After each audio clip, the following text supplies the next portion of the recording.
Yes, good evening everyone. जितने भी बच्चे जिन्होंने रिजल्ट निकाल लिया अपना, अच्छे मार्क्स लेके आए, खैर उनके रिलेटेड तो बात बहुत हुई। अब बात करते कुछ ऐसे बच्चों का जिनका ग्रुप रह गया, चाहे सिंगल ग्रुप हो, बोथ ग्रुप हो, किसी एक पेपर की वजह से, या फिर एक से ज़्यादा पेपर भी हो सकता है, बट किसी कारण बस वो एग्ज़ाम क्लियर नहीं कर पाए। ठीक है, सबसे पहली बात मैं आपको एक बात बताऊं। इंडिया में, एक सेकेंड बस, इंडिया में जितने भी सीए है ना, उनमें से मेजॉरिटी ऑफ सीए क्या है, एक अटेम्प्ट में पास नहीं हुए।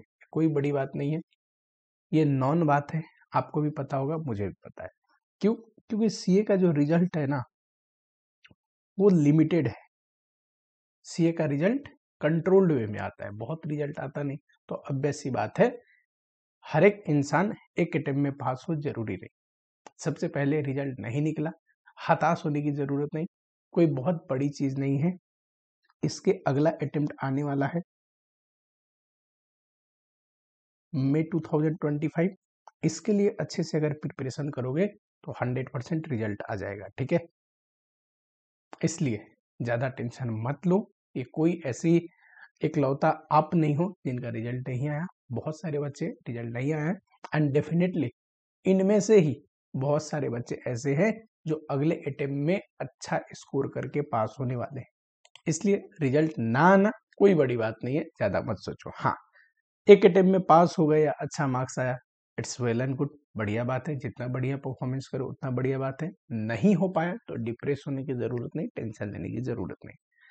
क्या सर नेक्स्ट अटेम्प्ट में मेरे से हो जाएगा अगर मेरा बहुत खराब पेपर आया, ग्रुप मेरा कमजोर है?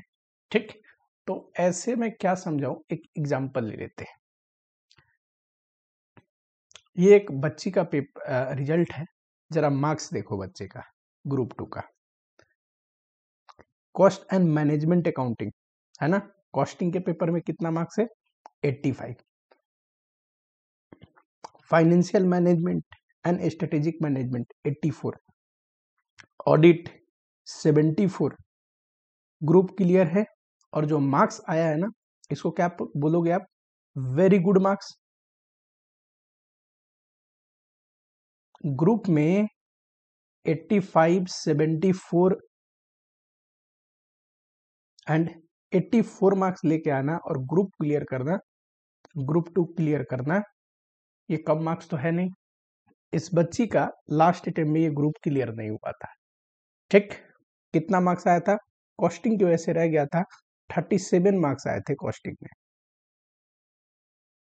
अब बताओ, बच्चा अगर ये सोच के डिप्रेस हो जाती कि मैं पास नहीं हो पाऊंगी या कमजोर है मेरा कॉस्टिंग सब्जेक्ट, नहीं निकल पाएगा, तो कभी ऐसा मार्क्स आता क्या? कभी भी अच्छा मार्क्स नहीं आता। लेकिन बच्चे ने मेहनत किया।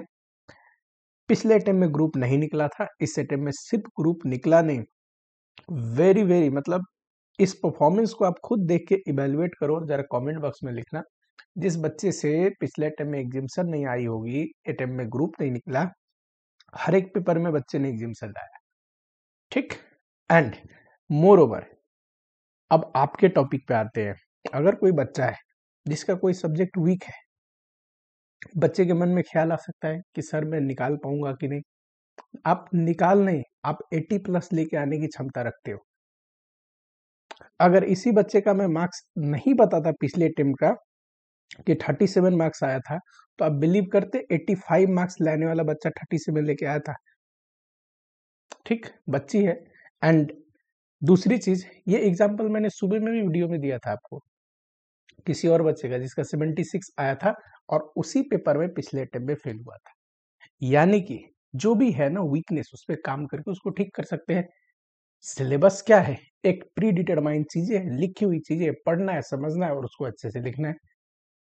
जो भी आपकी दिक्कत है उस पर काम किया जा सकता है। 100% फेलियर को सक्सेस में, रिजल्ट में कन्वर्ट किया जा सकता है। करना क्या है आपको? सबसे पहले ये है मेरा टेलीग्राम नंबर। कोई भी हेल्प चाहिए, कंसेप्ट क्लियर नहीं है, प्रैक्टिकल क्वेश्चन में हेल्प चाहिए, मटेरियल से रिलेटेड कोई चाहिए आपको, आप मुझे मैसेज करो। जो भी बेस्ट पॉसिबल होगा मैं हेल्प करने को तैयार हूँ। ठीक, पढ़ाई आपको करना है, गाइड करने के लिए मैं रेडी हूँ, टाइम देने के लिए रेडी हूँ, फ्री ऑफ कॉस्ट जितनी चीजें प्रोवाइड कर सकता हूँ सब चीज फ्री ऑफ कॉस्ट उतना प्रोवाइड करने के लिए रेडी हूँ। ठीक, कंसेप्ट 100% समझाने के लिए मैं जिम्मेवार। एक एक लाइन, एक एक क्वेश्चन का एक एक वर्ड, एक एक ट्रीटमेंट आपको याद नहीं करना पड़ेगा, ये लॉजिक के साथ बताऊंगा, इसके लिए मैं गारंटी देता हूँ। लेकिन उसके साथ साथ आपको रिवीजन एंड प्रैक्टिस करनी पड़ेगी। होता क्या है, इन्हीं में जो बच्चे गाइडेंस को फॉलो करते हैं अगली बार बहुत अच्छा रिजल्ट लेके आते हैं। मैक्सिमम जो 60-70 मार्क्स लेके आए ना बच्चे, बहुतों का तो मैंने रिजल्ट डाल ही नहीं पाया। ठीक, वो सारे वो बच्चे हैं जिनका अटेम्प्ट मैक्सिमम का नहीं निकला था, किसी कारण बस वो पेपर मुश्किल लगता था, बताओ, और 70 प्लस मार्क्स लेके आ रहे उस पेपर में। यानी कि अपने वीकनेस पे काम करके ठीक किया जा सकता है, तो घबराने का नहीं, कोई बड़ी चीज नहीं, अगले अटेम्प्ट में अच्छे से पढ़ाई करना है। ठीक, and one more thing, test series जो है इस बार मैं लूंगा, 2 पेपर का तो डेफिनेटली होगा, costing and financial management. Must probably अगर टाइम मिलता है, मैनेज होता है, तो एक आध टेस्ट पेपर एडवांस अकाउंट का भी ले लेंगे। एडवांस अकाउंट के लिए मैं अभी कमिट नहीं कर रहा हूं, मैं पूरी कोशिश करूंगा। एंड अगर मैं टेस्ट पेपर सेट कर रहा हूं तो ऑब्वियस सी बात है हर एक टाइप की क्वेश्चन आपको दिखेगी कि उन बच्चों के लिए भी पास्ट ट्रेंड को ध्यान में रख के बनेगा कि कैसा पेपर आता है। जो बच्चे ज्यादा मेहनती हैं, जिनको एक ऐसा क्वेश्चन जरूर देखना चाहिए जो अभी तक उन्होंने देखा ही नहीं है, तो एक आध ऐसे भी पॉइंट जो उन्होंने कभी सोचा ना हो, ठीक, तो अच्छा पेपर सेट करूंगा मैं। ठीक, टेस्ट सीरीज आपको देना है, इसके लिए टेलीग्राम चैनल ज्वाइन कर लो, वहीं पे अपलोड होगा Sunday to Sunday, free of cost है, घबराने की कोई जरूरत नहीं है। एंड मैं एक लास्ट बात बोलता हूँ, डिमोटिवेट मत होना, हर एक चीज की जिम्मेवारी लो। कोई भी चीज हो जाए ना, किसी को अगर कोई चीज ठीक करनी है ना, आपको कोई चीज में परफेक्ट होना है ना, बढ़िया होना है ना, सबसे पहले एक्सेप्ट करो उस चीज को। आपकी किसी चीज में कमी है, वीकनेस है उसे एक्सेप्ट करिए। प्रॉब्लम क्या है, लोग अपनी अच्छाइयों को एक्सेप्ट कर लेते हैं कि मैं इसमें बढ़िया उसमें बढ़िया, वो बोलते हैं, लेकिन जब किसी चीज में वीक होते हैं, कमी होती है, तो उसे सबसे पहले एक्सेप्ट करना है, इंस्टीट्यूट पे दोष नहीं देना है। मैं इतना स्ट्रांग बनूंगा, इतना बढ़िया से पढ़ूंगा, इतना बढ़िया लिखूंगा कि पेपर चेक करने वाला मुझे फेल करा ही नहीं सकता। इस लेवल का आपको थॉट रखना है, पॉजिटिविटी रखनी है और मेहनत करना है। मैं बोल रहा हूँ, टेलीग्राम पे आप मुझे मैसेज करना, जो भी बेस्ट पॉसिबल गाइडेंस होता है, जो भी बेस्ट पॉसिबल मटेरियल होता है, मैं बच्चों को फ्री ऑफ कॉस्ट प्रोवाइड करता हूँ। ठीक है, और सिर्फ एक रेगुलर बैच ही है जो हमारा चार्जेबल है, उसके अलावा जितनी भी चीजें हैं जो हो सकता है फ्री ऑफ कॉस्ट मैं लेके आता हूँ। इसलिए डोंट वरी, जुड़ो मुझसे, कोई गाइडेंस चाहिए, हेल्प चाहिए, मटेरियल चाहिए, एंड इवन कोई सब्जेक्ट में कम कम है, कंसेप्चुअल क्लैरिटी नहीं है, स्पेशली प्रैक्टिकल सब्जेक्ट की बात कर रहा हूँ, ठीक, I am ready to help. लेकिन पढ़ाई आपको करना है, पॉजिटिव मोटिवेट रहना है। एक एग्जाम्पल दिखा दिया ऐसा स्कोर करा हुआ बच्चे की, ठीक, तो आपको इतना तो हो गया कि डेफिनेटली होते हैं। आप बोलोगे तो मैं 10 ऐसा एग्जाम्पल दिखा दूंगा जिस बच्चे की या बच्ची की पिछले अटेम्प्ट में क्लियर नहीं हुआ था, इवन 30 के रेंज में मार्क्स है, 32, किसी का 35, एंड इस अटेम्प्ट में 70 प्लस 80 प्लस ऐसे मार्क्स लेके आए।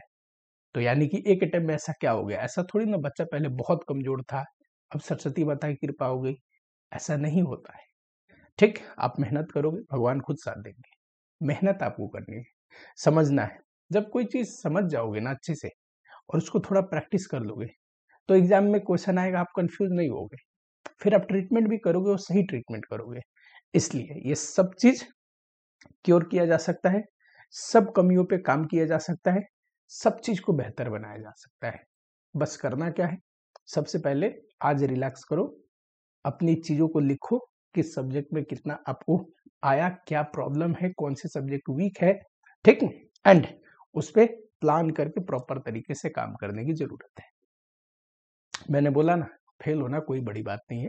इस सीए फील्ड में जितने लोग सीए बन गए, चाहे वो जॉब में हो, सर्विस में हो, प्रैक्टिस में हो, इवन टीचिंग में हो, बहुत लोग उनमें से पहले अटेम्प्ट में पास नहीं हुए, तो इसलिए टेंशन मत ले। ठीक है, चलो।